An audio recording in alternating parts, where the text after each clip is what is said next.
I took a nap and I'm like, I'm not that tired. What's going on? And I'm like, am I feeling like, am I depressed? Something was bothering me. Because when I'm taking a nap, it's either because I'm genuinely tired, which I wasn't, or if I have to process something and I'm just not really processing it, And when I woke up from the nap, I'm like, okay, this is fucking crazy. Something's bugging me. What's bothering me? And I think it's Spider-Man. Now, bear with me here. Hang in there with me for a second. Let me explain this fucking story to you. It's the first time since I haven't been working in games that there's been a big, exciting launch for a game that I'm excited about. And I'm watching all of the streams from the Insomniac guys. I'm watching all the Twitter back and forth with game developers congratulating Insomniac as they should be congratulated.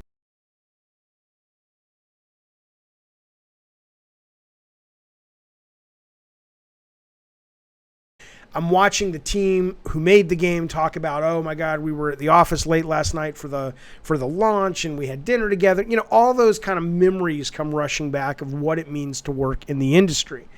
But what was interesting, it wasn't that those memories came rushing back and I was like, oh yeah, no, I fucking missed that. That's a sign, Jaffe, you should get back in the game. It was actually a sense of like, yeah, that's kind of over for me. That kind of experience. But I think it was my brain having a real awareness of going, I don't think that's for me anymore.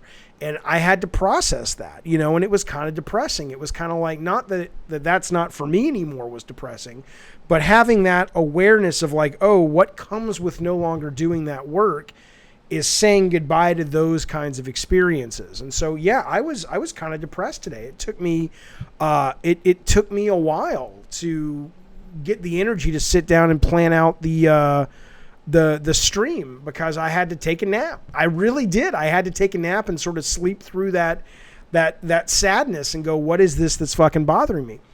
JT says, is there going to be a photo of you working at Trader Joe's? Well, there might be, but I'll tell you what, I was glad to see the internet rush to that guy's defense. And if you don't know what we're talking about, one of the guys who was on the Cosby Show back in the day, somebody last weekend, actually, ironically on Labor Day, took a picture of him. He's now bagging groceries or he's a clerk or something at Trader Joe's. Fox News starts shaming the guy like, look at this fucking one-time actor who's now fucking bagging groceries. And it was really cool to see the internet come to this guy's defense and go, dude, he's working. It's a job. What the fuck is wrong with any job that you can get as long as it's not illegal?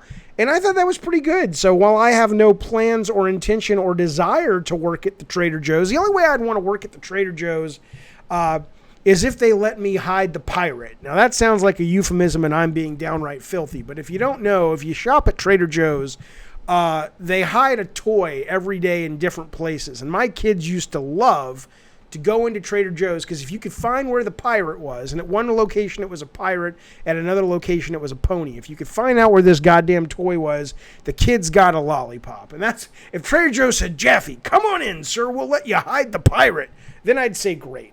Barbecue sauce, how about being a greeter at Walmart? Yeah, sure.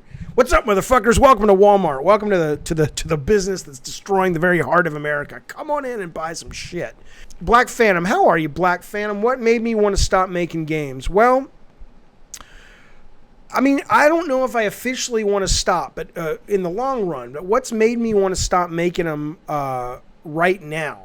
The only way I can put it, good sir, is to tell you that I climbed that mountain already.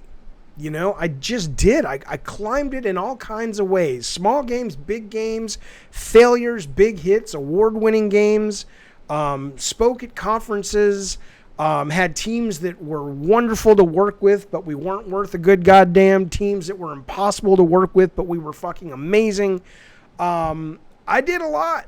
I did a lot over 25 years, and I guess there was just some point when we shut down Bartlett Jones where you got to get kind of quiet with yourself and go, do I want to summon the energy and go back to that well of banging out ideas and then traveling all over the country and the world looking for money to make them and then building the team and then dealing with what if this guy wants to quit? What if this woman's really talented, but we got to fucking spend 2 months just figuring out how to get her out of her home in Austin and convince her to move to San Diego. And it just so much, did I want to get back behind the wheels of that massive fucking tractor trailer and try to fucking drive it across the country is sort of the metaphor I'm using for some reason. Probably because Burt Reynolds died and I'm thinking about Smokey the Bandit. And I was just like, at least up until this point, no, not so much. So that is the reason why I've kind of pulled out a little bit.